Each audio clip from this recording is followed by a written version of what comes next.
Okay, folks, I think we're ready to get going here. Welcome.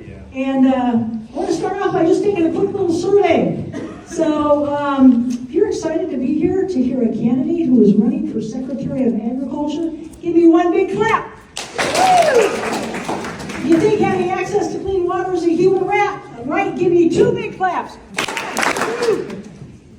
If you are ready to fight to protect our natural resources, give me three big claps. Excellent. Well, you guys, you're on time, you're on rhythm. I think we got an easy day. Organized. So I'd love to just welcome you. My name is Sheree Ortiz from Des Moines. I'm a retired school teacher. And I'm board president of Iowa CCI Action. I've been a member for about 14 years. Just as a quick housekeeping measure, so you all know where the bathroom is. It's right around this corner, okay?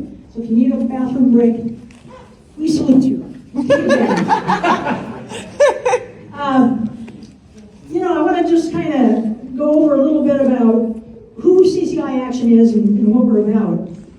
And CCI Action is actually a statewide grassroots community organization. We got our start in 2011 as a sister organization to Iowa Citizens for Community Improvement, which has been around since 1975. How many of you attended our 50th anniversary? Woo! Illinois, yeah, it was a big deal. So we have thousands of dues-paying members in both rural and urban areas, and we work with everyday people on issues they care about, issues that relate to economic justice, environmental justice, and racial justice, and we do work in elections to change business as usual politics, which I'm sure you're all sick of.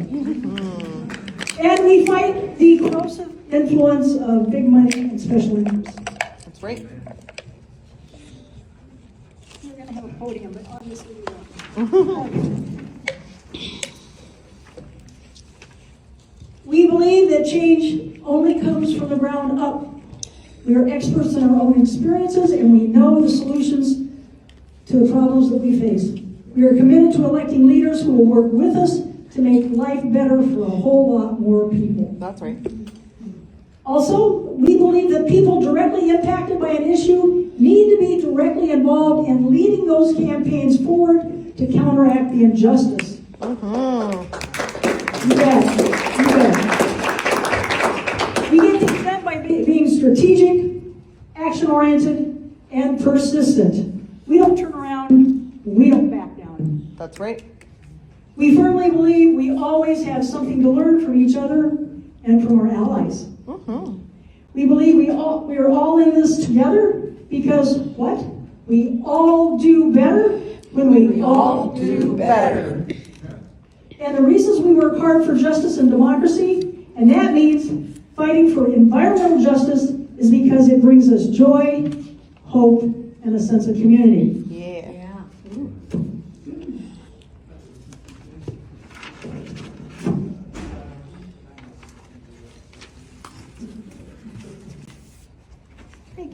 Thank you, my worthy servant. Hey, Not really. She leads me. Anyway, I want to walk through the agenda, so I want you just to, you have an agenda, you should have it there, should have been on your seat. What does it look like? What does it look like? Hold it up, Hugh. Just like this. It was on your chair, right? Yeah. Okay, thank you, Hugh. You know, we kind of do this as a team, can you tell? Heck yeah. So, in that agenda, you'll be able to kind of follow what's going to be happening, sort of step by step. Anybody without an agenda, just raise your hand, and our floor managers can get it to you. And we have a first-class floor manager on the floor. I always embarrass Katie because I had her as a student in physical education. She was the best floor manager I ever had. She could organize 200 kids on a gymnasium floor. And I actually brought her a whistle for Birdie Middle School. Anyway, I'm getting a little off. Just a little. So, if you take a look at it, we're doing our grounding as we speak, and as soon as we're done, we'll introduce Chris and get started.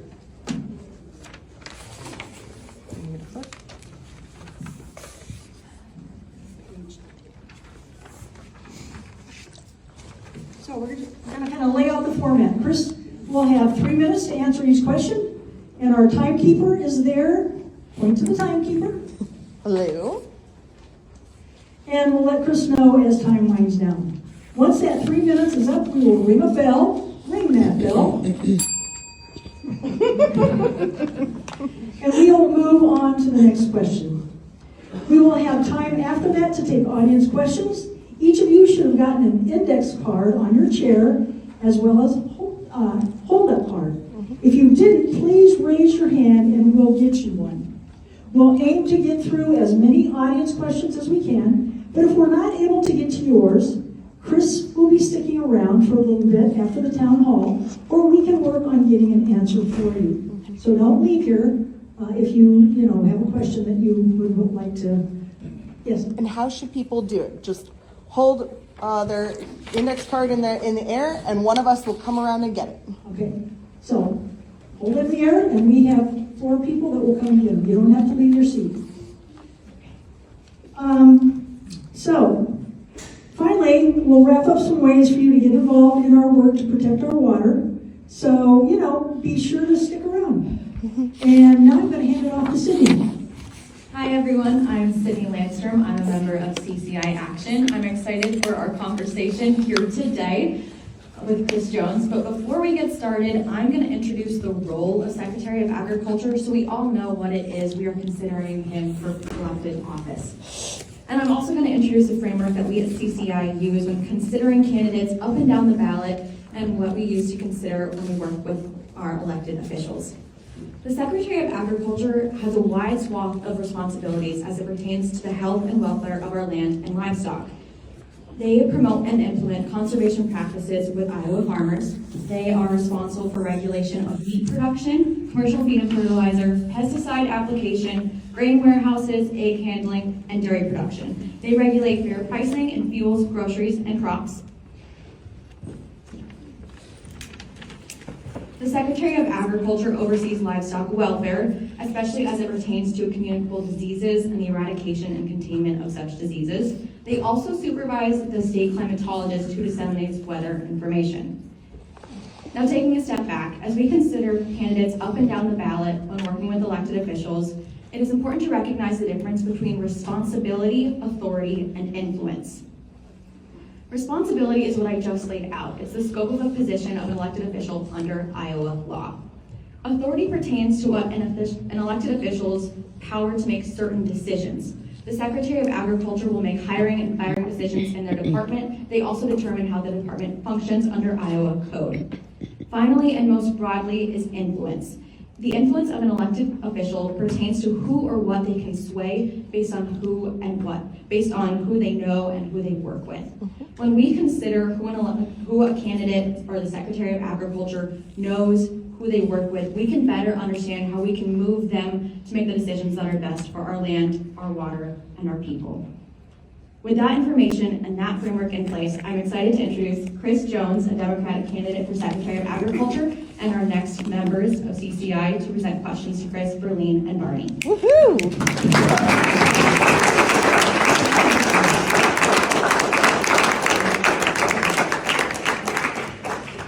Good afternoon, Mr. Jones. Thank you for being here and giving us this important opportunity to interact with you and share our concerns and questions. And this will be a long question. And if there's some anxiety or anger in my voice, it's a sign of the times. My name is Berlene Wolbeater. My husband and I have 46 years of shared life on our family farm in Tama County. A small farm by today's standards, but one with hard work, mostly from my husband, that has provided us with a modest, comfortable life, and we don't ask for more. I do wonder though, can a young married couple expect the same chance to make a living and life on a farm today, starting out the way we did? Is that model even a vision or goal for agriculture production in Iowa today?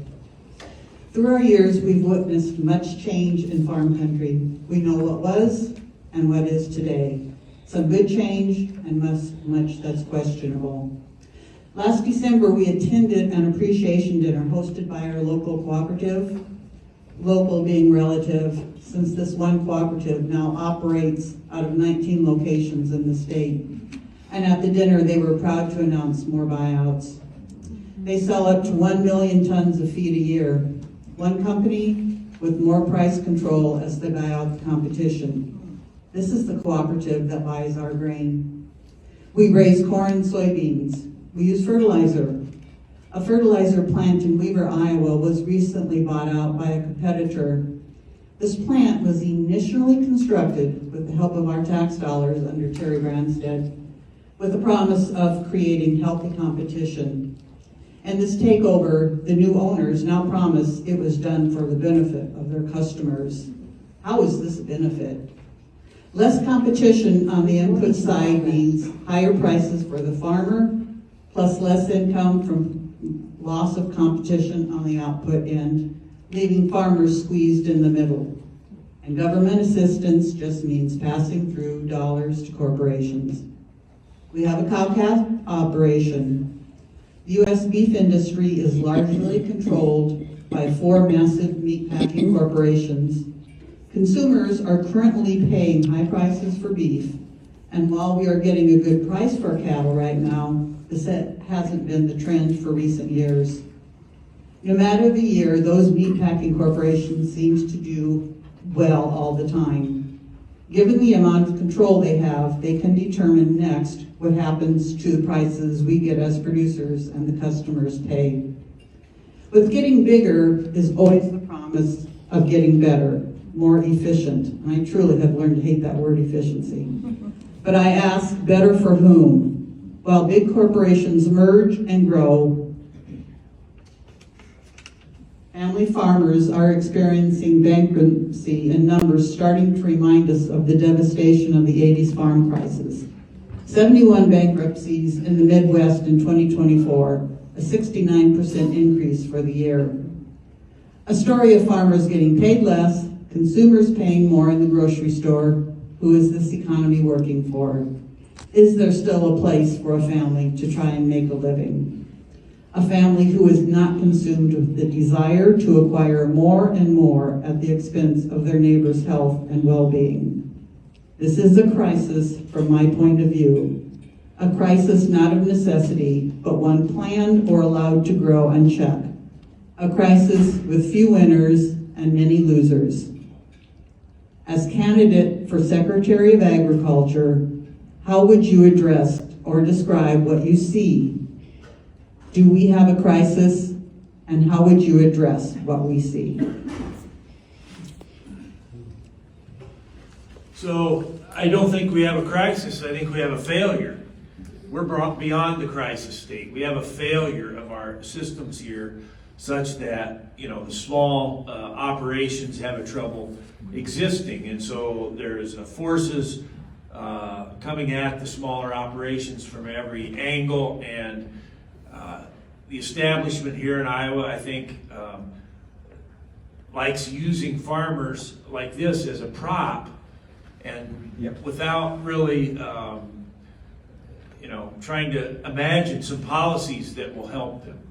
And so we have a high input system here with corn and soy, right? Farmers need to buy a lot of stuff here. And so as a consequence, farmers are vulnerable to these big corporate agribusinesses that sell the stuff. Mm-hmm. And when you got to buy a lot of stuff, a lot of that stuff gets in the water, and the water ends up polluted. Right. And so the answer here, I think, is to get farmers off this high input system. That's just the way to go. And so we hear this talk about the debt treadmill and these other things. Well, let's make a system where farmers don't have to borrow so much money in the first place. And so that's getting into a system where there's fewer inputs. That means a diversity of crops. We need something other than corn and soy. We need crops like oats, for example, where the input costs are lower.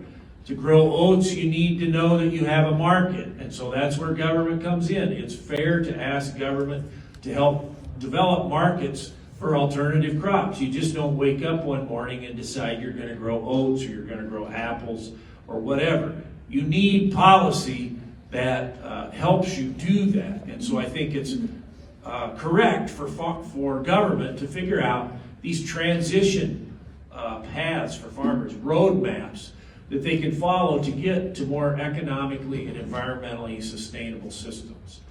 And so we look at ethanol, for example. Look at the infrastructure we helped build for ethanol, and look at the markets the taxpayer helped build for ethanol. We ought to be able to do that for alternative crops, so farmers can get into these more sustainable systems, and small farmers can exist more robustly by selling higher value crops than corn and soy.